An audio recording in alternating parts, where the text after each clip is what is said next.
and I did learn quite many things during my job. So it was really interesting. It was really a stepping stone to to to what I am today, and also it gave me time to think what is important for me and how I want to plan my future career. Yes, it was during my job there. I got a chance to apply to Germany, and I was fortunate to obtain a scholarship to come to Max Planck Institute of Informatics in Saarbrücken, and I did my PhD there in algorithms. That's theoretical computer science. And when you say that this is something that you do you all always planned, and did you always do that?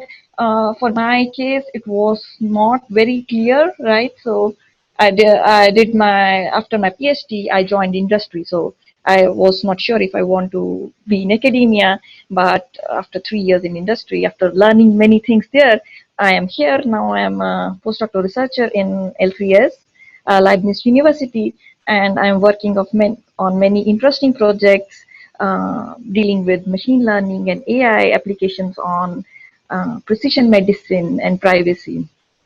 Yeah. Okay, so probably we will get back to that in a minute on that part. So Avishek, please, how was your story? Yeah, so my story is a series of serendipitous twists and turns, right? So I come from the eastern part of India. So I'm from Odisha.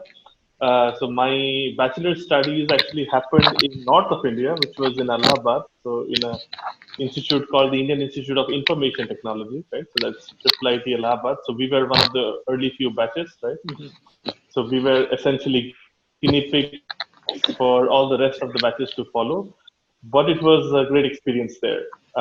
So in India, the most important thing which you learn, I think it might be not true anymore, or if it is true, people can relate to me, is that you learn the most from your batchmates when you're in bachelor's. Um, and the hostel structure and the hostel scenario was kind of pretty interesting journey for me. From there, I wanted to do the obvious, which was follow the herd and do an MBA. But thankfully, this is a decision which I did not take. Uh, so I decided to just do again, as Megha took the path of software engineering. I also became a software developer again, right? Surprise, surprise, after bachelor's, right? So I was in Hyderabad for a couple of years, right? And there, what happened was I never thought of doing masters or my PhD. Never. So in India, or at least in my institute, we did not have the how do you call? You did not have the legacy, if you wish, right? So in other IITs, you sometimes have the legacy, but if you go to one rung down, right? So the new institutes or the institutes where not a lot of people have done their PhDs, you don't have this legacy. So you don't have this institutional memory, if you wish, right? Um, but what happened was there was a student who actually, so I was in Microsoft where I did 2 years of my job, right? So there was a student who happened to be my friend, and he was kind of doing his internship, and he happened to stay with us because he was a friend. And there, from there, I actually came to know about Germany, and there is this master's program, and you could actually kind of apply for a scholarship, and if you were lucky, you could not only do it for free, but you could also get money from it, right? So you don't have to actually pay a lot and not go through this rigorous rigmarole of GRE, TOEFL, and all the bunch of these things. So this was nice because I was, if you wish, kind of bored after 2 years of doing my software engineering. So I thought that it would be just a welcome break, right? So if I got, the scholarship was fine or not.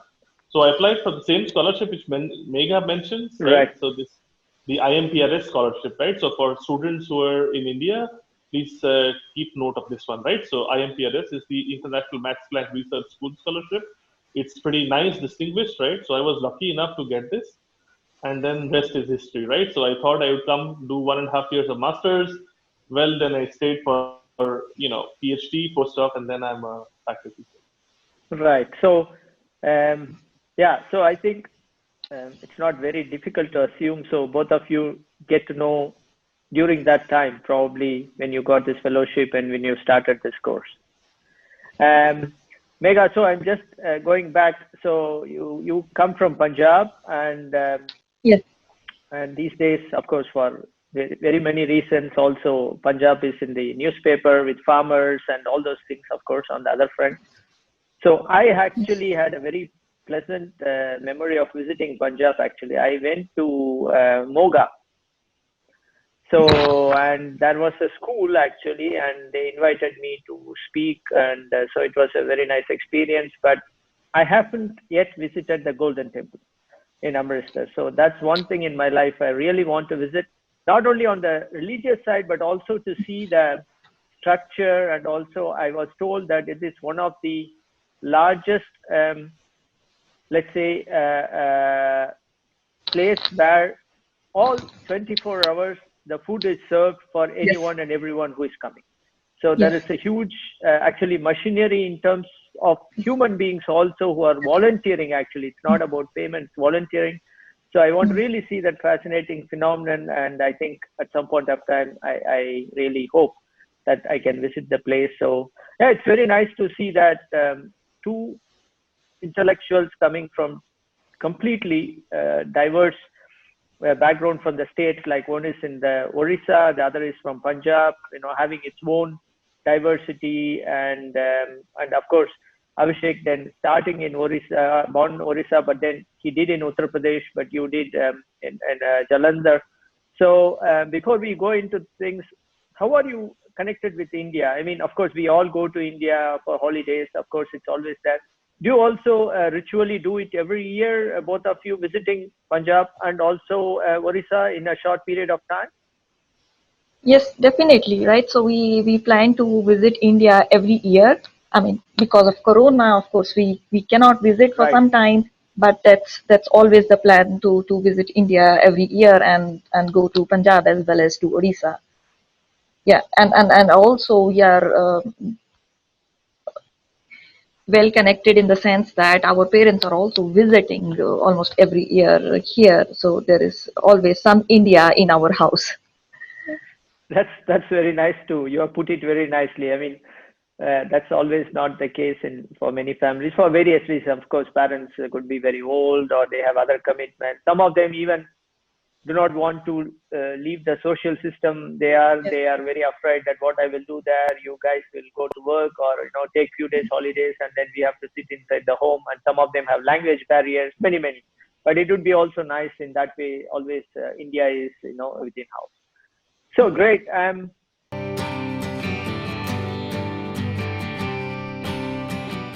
Could you please give a little bit of insight, because I'm sure that we will speak about your cooperation with India later, but how was it? I'm sure you are in touch with your alma mater, even today, the institution you have gone to, I suppose. If that's the case, what's those things that has improved in a positive way in your institutions, with your home institution that you have studied at that point of time, let it be in Allahabad or in Jalandhar. Could you just say something on that? So I think what improved overall in all institutes in general is because of this connectedness of the world, right? So the world has changed a lot.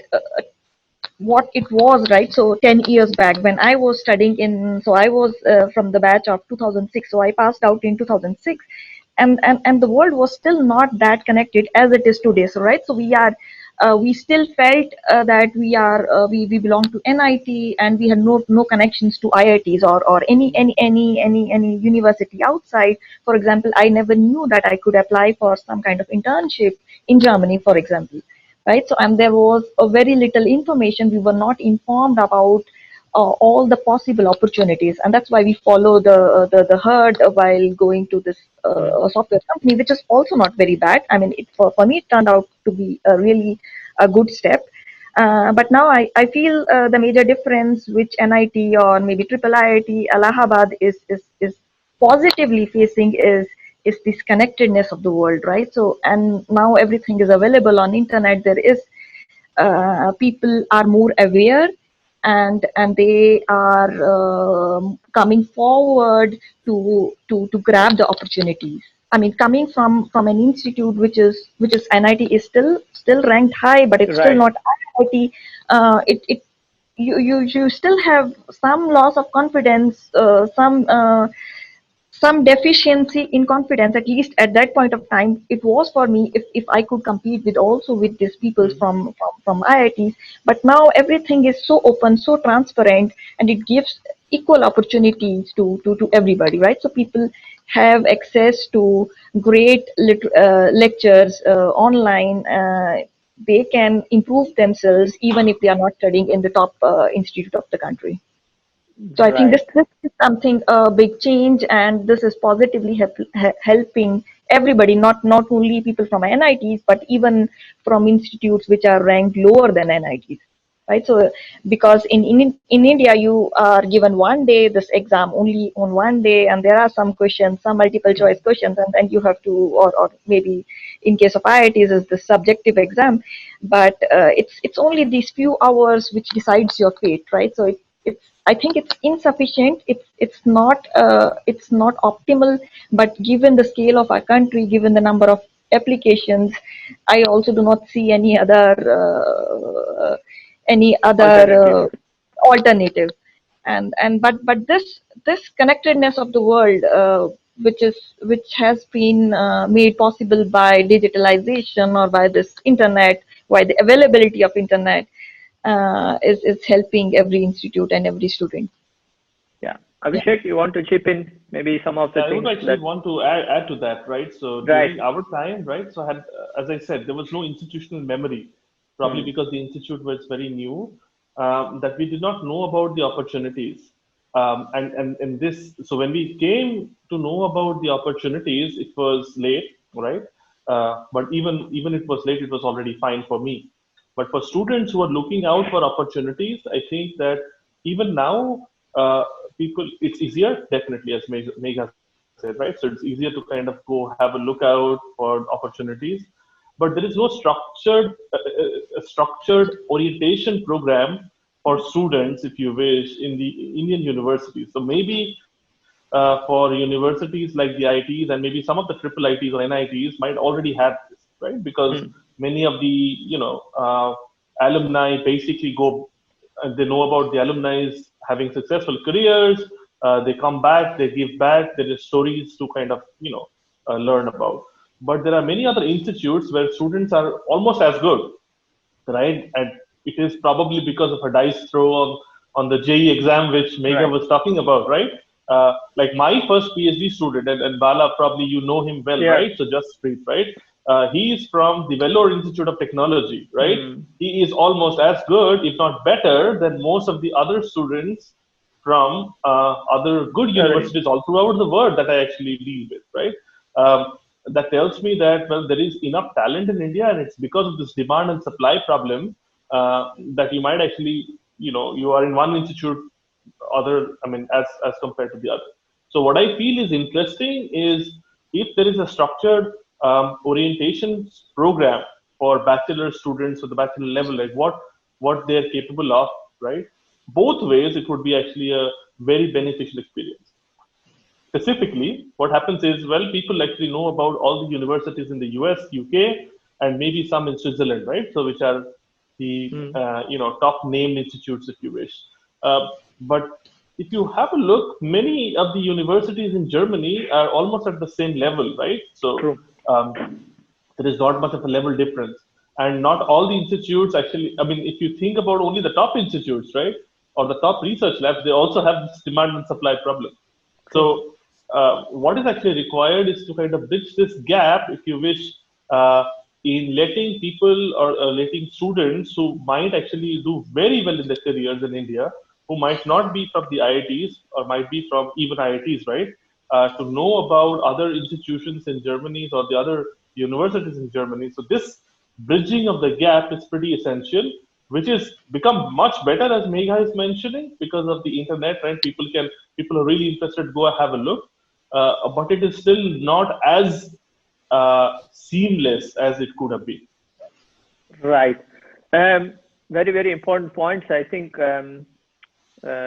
including Leibniz University, I think one has to say we also ventured into digitalization, or all those things like Instagram or Facebook. What the young youth of today let's say they are not looking at so-called the formal websites only, because they have a different way of looking at it, expanding the reach and providing information. I think we were also a little bit, let's say, late compared to many other institutions in that probably the said in America and others, probably they are much, because probably they are giving huge amount of resources also in terms of promotion and all those things and further information. Right.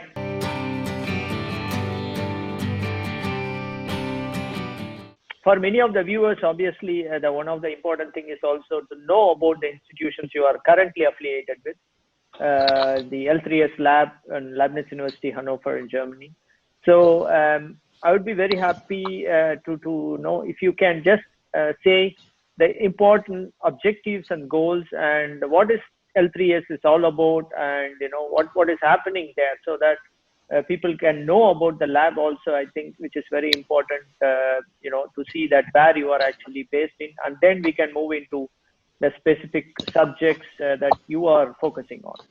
So L3S, I mean, there are different viewpoints of also seeing L3S, right? So L3S is huge, and for me, it's a concept. So so L3S is an institute which works on different areas at the moment in different areas in machine learning. So it has a great focus on interdisciplinary research and putting research or science to be useful for society or to be useful in practice. So there are different projects in L3S, all revolving around machine learning. Could it be interpretability in machine learning, or precision medicine, or privacy? And yes, and also they have several projects in mobility, in improving the mobility applications. So it has one of its focus in this basic research in machine learning and AI, with a lot of application focus in applications which are quite relevant to as currently. Okay. Yeah. So Abhishek? Yeah. I mean, just to complement this, right? Right. So basically, L3S is focused on building or doing research in intelligent, responsible, and reliable systems, basically. So right now, you actually have all these data-driven systems which are popping up all throughout the world, right? So not only digitization, but taking one step ahead of digitization, that the digitization is producing a lot of data, and people are actually using this data to make models or services on top of this one, right? So one has to be kind of cognizant of the fact that, well, how can you use this data to make intelligent systems? Like, for instance, the search engine is an intelligent system, right? You make good use of the data which people or what people search, and you make a search. That's an intelligent system. But you also have to make a responsible system. You have to worry about if you make a system that is also biased, okay, and okay, that is not transparent, okay. Mm-hmm. That's actually nice to have because it's giving you revenue as a company, right, from a company's perspective, right?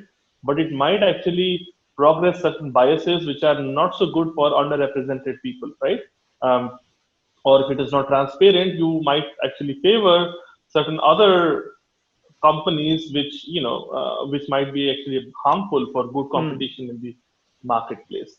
So L3S in general is actually focused on researching into not only using how to use data to make intelligent systems, but also to make responsible and reliable systems. And that's actually the current theme of L3S.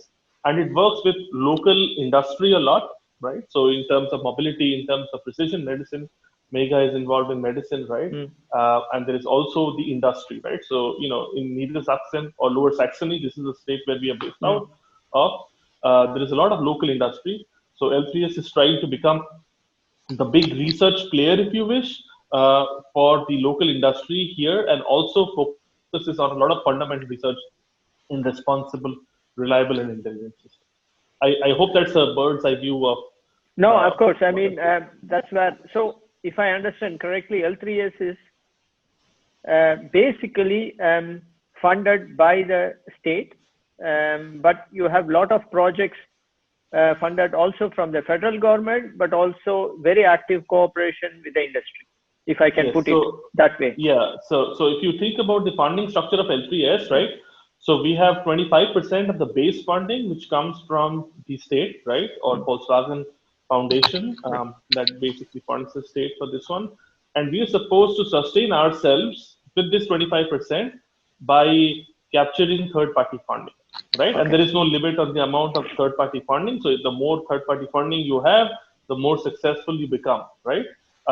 And we've been very successful at this, right? So our third-party funding budget basically spreads not only to the German level, but to the European level and even international level, right? So our third-party funding essentially is almost, if last I saw, was 4 to 5 times that the base funding. So that tells you that it's in kind of good health, if you wish. So that's actually one. And the sources of third-party funding are mostly from the German Science Foundation for fundamental projects, right? But also we have cooperations with multiple industries, both local and international. So for example, right, so I had some projects from Amazon, right? And there are also projects from Volkswagen, right, which is kind of the local player here. So we have all kinds of cooperations with industry and science foundations, and Right. So basically, I have also seen, and of course, on my role as an advisor in the international office, when I go out, also I speak a lot about L3S because for me, L3S within the university also it stands out, and it's one of the very important institutions, and also it has been continuously applying for large honors, and also having recently also unfortunately this time it couldn't work, this Internet Institute, which is a big competition that also with few other cities in Germany. I'm pretty sure we would be able to get that at some point of time.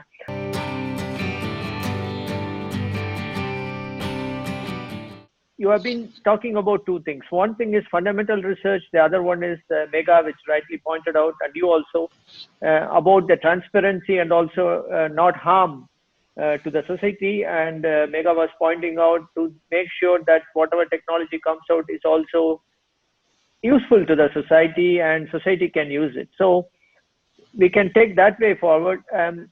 Could each of you can spend some time going a bit into what exactly your focus of research is, what you are working on? Of course, you can keep this one a little bit scientific because the public can understand, but also it's important for the other researchers also to see where you are working on. So if they have an interest to join hands with you as well. So please. Sure. Avishek, do you want to start? Okay, I could start. So my focus is building intelligent and transparent systems for applications which involves finding relevant information. So think of this as search systems, right? So information retrieval or the science of search. You would want to find relevant information given intent. So for example, if you have a long intent in your mind, you kind of distill this with 2 or 3 keywords and ask Google, right? So that's your usual search engine. But a lot of things go under the hood, which gives you these results such that you basically get in a single page already like 2 or 3 most important results, right? In 99% of the cases, you do not even have to go to the second page, right? So the science which actually, or the machine learning which goes on inside kind of giving you very important and relevant results already in the first, few pages, right? Is what I kind of deal with, right? So it has a lot of engineering problems, it has a lot of scientific problems and so forth.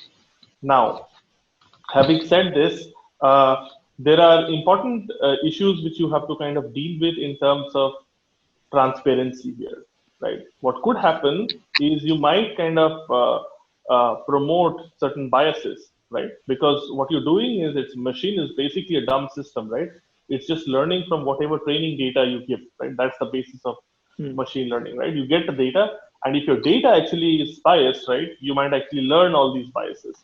Or maybe the data is not so biased, but your machine only knows to kind of connect one and one and make it two, right? It might kind of pick up wrong correlations. Okay. Uh, so what is actually required is not to make machines which are kind of giving you good performance in terms of whatever your success factor is, but also to make decisions which are um, according to humans more acceptable, right? So for example, if I give you the image of a horse, a human basically says there is a horse in this one, because it looks at the features of the horse, right? It looks at there is a mane on top, there is a tail or whatever, right? It looks Right. like a horse. But if the machine thinks that this image contains a horse because there is some text on the bottom saying that it's a horse, Horse. right? So it's making the correct decision, but it is doing this for the wrong reasons, right? So you would essentially want to build machines which are doing right, but also for the right reasons. Okay. And that's a hard problem to solve, right? Right now, I'm working on this area of machine learning called interpretable machine learning or explainable machine learning, which focuses on not only coming up with systems or models which are kind of doing well, right, giving good results, but also doing correct, but for the right reasons, and that's kind of the area which I'm focusing on. So that's Okay. called the explainable machine learning. Right? So I wear other hats, but that's the most one of the current focus. Right. So for a very layman like me, so you are making my life, or like me, many people, as soon as I give in Google, Yahoo, or whatnot, then within a second on the top two, I get the closest match that I wanted to have.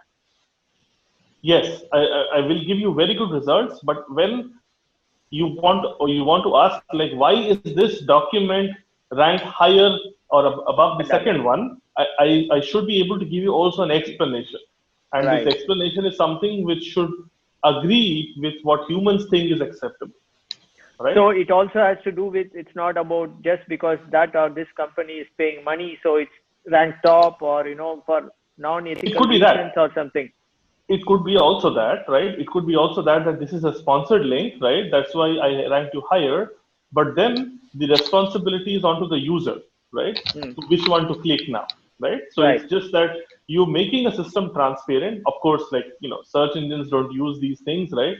But now with GDPR and everything, you search engines and all the other companies are interested in this also, because maybe if a legal auditor comes in, right, and they have to produce a reason, right, why was this one more, why are you favoring one company instead of the other? You should have a reason for this one. Right. We will get back to that a little bit more in detail. Megha, please. Yes. So I work on developing procedures or algorithms to learn from complex data. And what does this complex data mean is it could be let's say a social network data, right? So you have a Facebook graph where your vertices are the members of Facebook are the people who have Facebook accounts or the users of Facebook, and the links are their friendships, right? So and you would like to learn something from some such network data, for example, who could be friends, right? So what could I recommend you?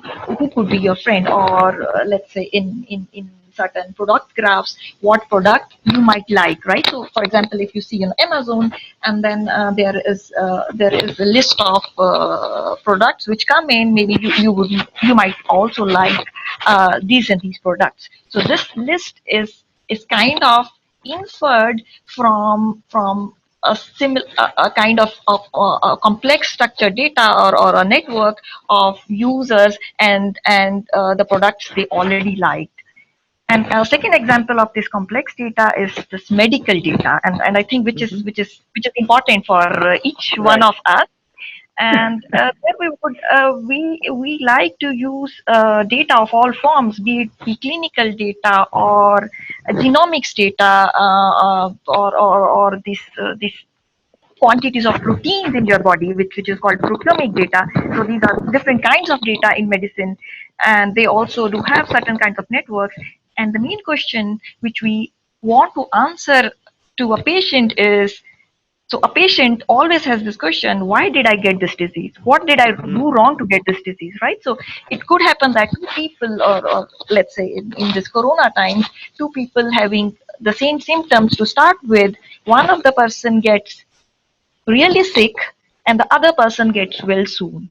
And what we are trying to do is we want to collect as much, we want to learn from as much data as possible such that we could, so if this healthy person, from this healthy person, if we could find out what was right there, what kind of information can we get from there to help this diseased person who might die soon, to help her or him or her to get better, right? So these are the kind of questions that we would like to answer. Why does a disease take a certain trajectory in certain patients but not in other patients?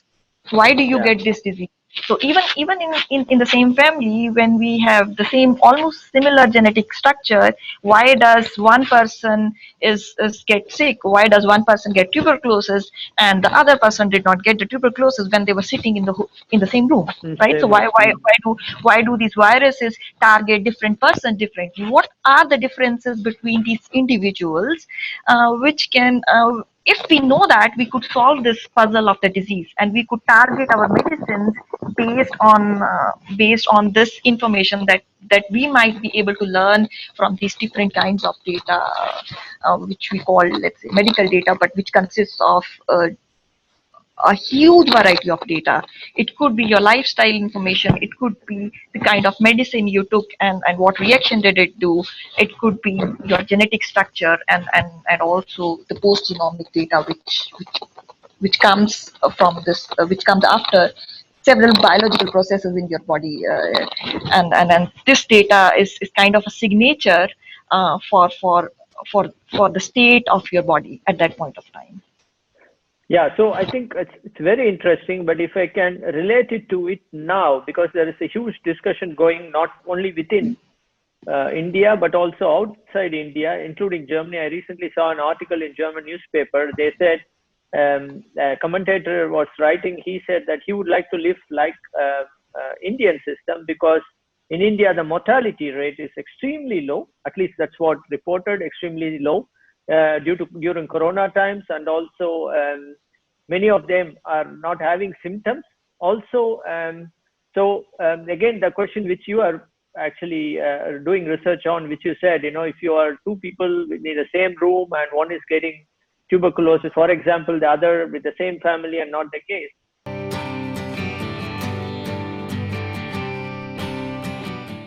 So I think a lot of data has to be collected, or it has to start. But country like India or many other countries, I think, still have difficulty in terms of data collection. But in generally, I think for both of you, data protection and data collection is a very, very crucial thing. I mean, whatever you are doing, this part comes inevitably into it. I mean, you cannot just do without that, because if I see that your whole work is somewhere into the data, and how you use it and all those things. So, how's the challenge? What's the challenge actually in terms of it? Do you face a challenge in terms of data, in terms of while working on the research projects? Yes. So there is a huge challenge, at least with this medical data, right? So, I mean, there is a huge challenge in all kinds of data because of noise and also companies would not want to share their data for obvious reasons. But for medical data, there are huge challenges here, which are, there are big, I mean, there are also dilemmas, right? So because this data is very personal, and if it's misused, right, so if it goes into wrong hands, it can lead to certain kind of discrimination, right? So if somebody finds that your family, your father is sick, your mother is sick, maybe there is a high chance that you would also get sick, and I would charge you a big amount of money on your insurance. Or in countries like India, where still we have, I mean, there are some diseases associated with taboos, right? So, I mean, also in the countries, but there are some more sensitive social cultures where this becomes even a bigger problem. And also the other part is, if these big companies are using your data, they are earning millions of euros with that. what are they giving you, right? So these days, I mean, on the one side, we have this privacy, which is very difficult to accomplish without destroying the utility of the data. Right. And the other side, there are questions regarding the intellectual property of the data. If my data is helping you to make a new medicine, to earn millions of euros, why I'm not getting any of it? Mm. Right, so there are these conflicting issues, and there are challenges. There are works being done on it. We also work on privacy preserving data mining, and I mean, there is no optimal solution as yet, but the work is in progress, and I believe that the societies all around the world would find a reasonable solution, because uh, just not using this data is not an option for us. We have to move forward, at least to get relief from the pain, even if we could not become gods and Right. not allow people to live forever. But nobody deserves to suffer, and I think there is a real novel goal behind all of this precision medicine, and we need data for that. And I hope this is, I mean, there is always an adversary, right? So if people stop becoming adversaries, then this problem would solve. But that's not the optimal. I mean, that never, almost never happens. Yeah. Avi, you would like to add anything on Yeah, that? so I think the healthcare is actually a particularly stark example where data privacy is at the heart of everything, right? Mm. So health is a very personal thing, and there are challenges of privacy and data sharing and research data management, even, right? I take a different perspective because I work on a different Right. domain, right? So, for example, a lot of this data, which is produced because of consumption of services or mobile online services, right? Mm. Search being one of them, and you're almost always on some online service, right?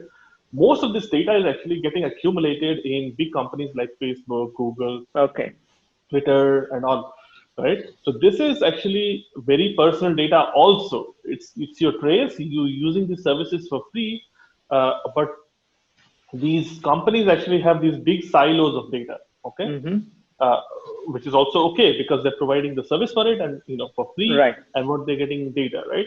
But this data is actually a treasure trove of behavioral data. So these companies also know what is interesting. What if they decide, if YouTube now decides that, well, I know that people are looking at a lot of these live streams, right? Mm-hmm. And now to monetize these live streams, I have these things like super chats and everything. Okay, so they can really move forward and really exploit the user behavior as nobody else would. So Mm-hmm. that is, in some manner, is destroying competition, if you wish, right? So there is the playing field is not as leveled as it was before in the online marketplace, where a new startup would come and launch a new thing, right? Because they have unfair advantage of knowing about what these companies know. It does not always mean that it is bad, right? It is giving us access to more utility services.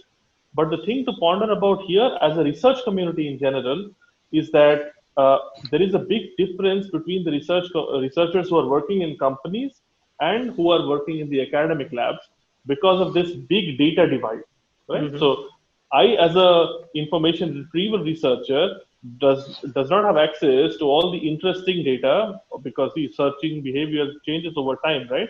And I am kind of working on data sets which are kind of oldish, if you wish, are Mm. not representative of the actual current behavior.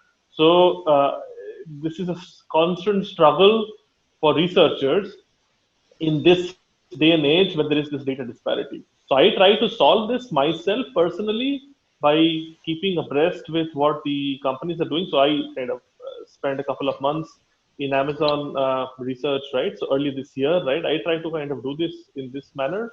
But this is an interesting debate to be had, right? So all these data-driven modeling is moving to bigger companies, which become silos, if you wish, right? And it's an interesting chicken and egg problem to be solved. So companies would not actually share this data. So even if company want to kind of open up some of the data, right, they would immediately lose competitive advantage. True. Or the second thing is the data protection laws are so stringent then they would be sued left, right, center. So there is no incentive, if you wish, any incentive for companies to kind of share the data, unless and until there is a researcher who wants to help the entire community in general and And then really high position in the company really wants to push it through. So these are interesting discussion debates to be had, which are going on in the research community as we speak. right. So yeah, it's very interesting because every day and out, it's always sometimes, let's say there are instances where data protection has cost life. Let's put it this way. It's a blunt statement, but especially for the medical reason, sometimes if the patient is not willing to share or whatever it is, so it's difficult. But then there are many cases where the data actually has saved, because then you can find the right person having the blood group or the heart or whatever it is, or the organ donation.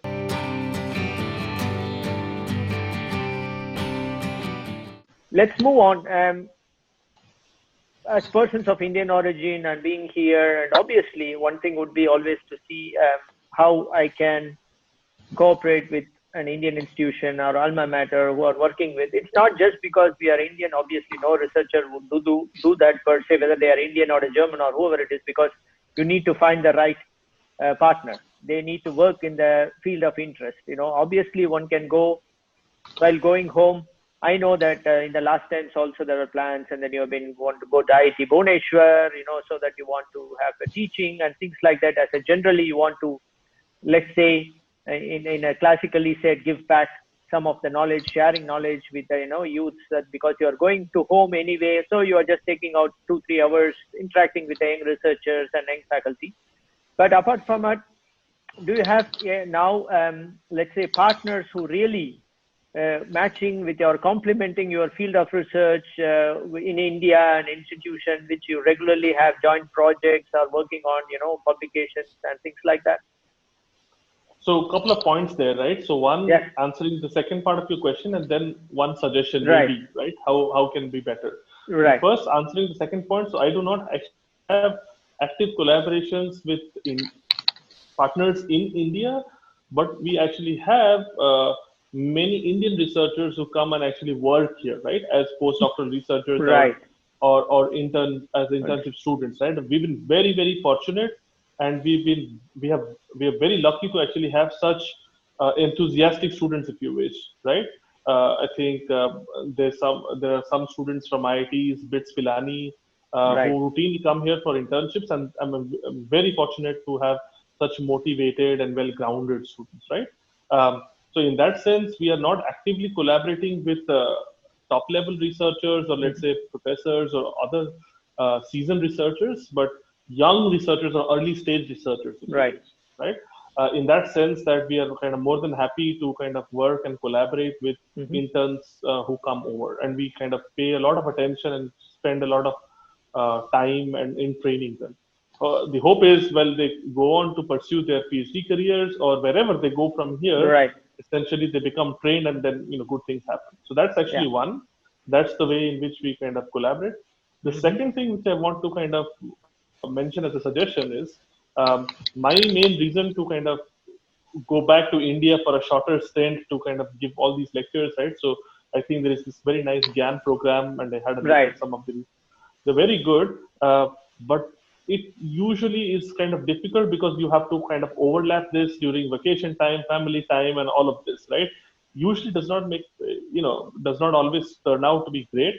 What is possible, however, is because now is one of the advantages of Corona times, right? Now, because teaching has become almost digital, at least here in the university, maybe this digital platform is actually a blessing to reach out to universities where it would be otherwise difficult for us to kind of spend a short stint with. So think of this as a block course, right? True. Which one could do, right? I could do a block course of a week or two, where I would actually use almost the same content as I'm using it for the master studies here, which is well vetted by students and polished and everything. And I do this, but I do this online. Okay. And now, because of this Corona times, I think this will probably help many researchers connect, teaching-wise at least, with many of the early stage students, masters, bachelors, whatever. And the most important thing is this interaction between the faculty here, like me or Megha, right? So, or other professors with Right. students, right? So, just to let them know that, well, this is an opportunity here if you want to kind of pursue your PhD in Germany or Leibniz University or other universities. The course or the lecture is an added advantage. I think the more beneficial part is, as a part of the course, the students get to interact with researchers and also kind of understand our point of view or get this orientation, if you wish. I think the orientation is more important than the lecturing, but you can actually you get both for free with more flexible timings if you kind of do this over an online platform. And I think that people have now become acclimatized to the online platform. So that's a small suggestion. Okay. Thanks a lot, Avi. Megha, you would like to add any points to that? Yeah.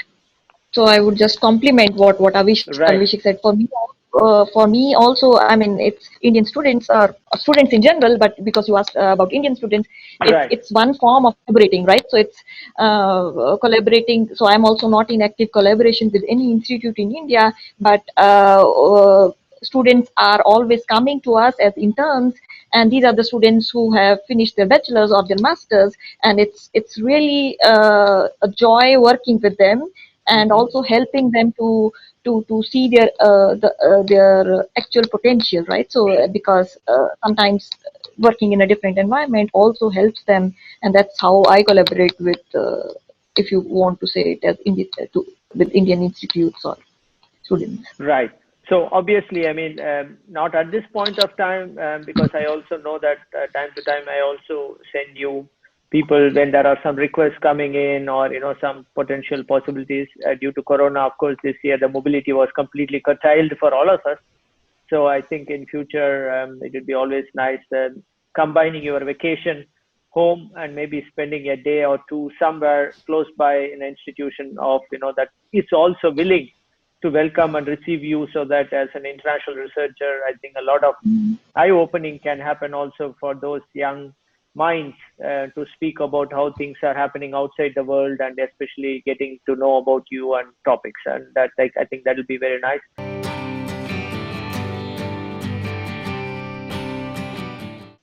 So what's that if you want to let's say give a suggestion for the Indian government, or the science ministry to enhance the cooperation between it's not only about Germany but also in general with international cooperation, but it can be also German example.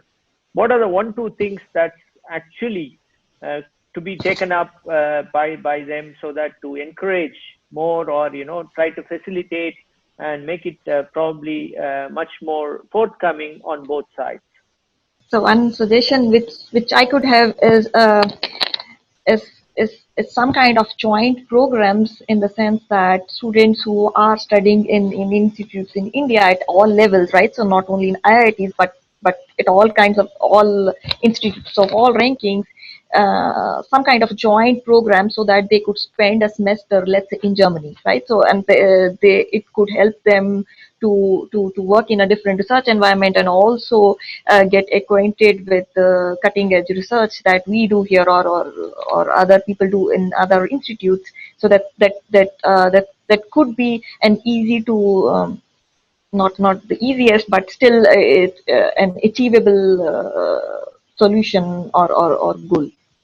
Yeah, Okay, that's yeah. thank you, Avi. So I would actually suggest. I mean, that's actually she stole one of my points, right? So Right, I'm going to kind right. of choose the other one, which is we should really use this Corona time for our advantage.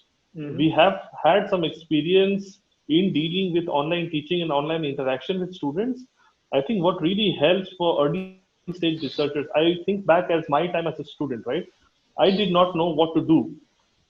That's the major thing, right? So the standard Indian thing is take science, right? Probably with mathematics if you want to do engineering, Both. or biology if you want to do medical. Then go to IIT. This is the ideal career path, right? Right. Go to an IIT, go to a good company, which is probably a software company, irrespective of you're doing civil or mechanical or True. aeronautic, right? Then do a MBA, which is completely different, and then become a manager. So this is a series of completely anti-intuitive steps. counterintuitive steps. So what I missed as a student was this interaction of what is actually possible, right? So if you think about research, many of the students still do not know about what is actually possible. So if you allow, and I'm sure that many professors or researchers from the Indian origin, right, would be more than happy to kind of interact with students. So if you want to formalize a program in which you have interaction of professors or early stage researchers and researchers here, later stage researchers here, that would be very beneficial. People want to give back, but if you use this digital, build a digital platform and not wait until this personal optimization that you have to kind of go there for a vacation. Of course, it's great to kind of go and spend time in an institute, right? But not wait for that. If you kind of use this opportunity to kind of already interact with students, it could be, the output could be in terms of, well, go have a look, do internships, right? Or take these online courses, right? And improve your, efficiency, or do some joint projects, right? That would be very, very beneficial for students to actually know about this, right? Rather than actually doing the common thing. And people do this because of the demand and supply problem, right? It's a self-fulfilling prophecy. If people basically go to the software industry and then to do an MBA and so forth, it's great, but that's one path. There are 1 million paths which you could take, and research being one of the other ones. It's just that students don't know about it. Right. Yeah, great ending words. I would like to thank you heartfelt for this time, and I'm pretty sure this is something going to be of a big purpose to many of the students to get to know all those also who would like to do, let's say, internship or projects or PhD with you, maybe from India or in Germany, also everywhere, and also get to know that your basis and your focus. And it's very, very happy. We are all proud that you are all here doing extremely well, and we wish all the success. And yeah, dear viewers, thank you for being part of this episode. And today we had really a great pleasure interacting with distinguished scientists Megha Khosla and Avishek Anand from IIIT Allahabad, and then moved and doing masters and then PhD, and then he's now faculty at L3S and Leibniz University Hannover. And Megha, she did in Jalandhar NIT, and then came to Germany, and then research pathway PhD, and then working as postdoctoral researchers and doing extremely good projects. And both of them, what impressed me was in their research, they consciously make sure that the information transparency and flow of information, and also the need of the data to be useful for the society. So I think a lot has gone into them in terms of also looking at the well-being of the society and human being, but also in terms of advanced technology into it. So with this, we end this episode, and we look forward to the next episode, and we'll catch up very soon. Thank you. Thanks a lot. Yeah, thank you guys, and yeah, wish you good time, and so stay safe in Corona times, and hopefully it will be normal. And I'm also looking forward to go to India. I mean, usually I go in summer as well, twice actually, but now the thing is that my mother is saying don't come, so it's other way around now.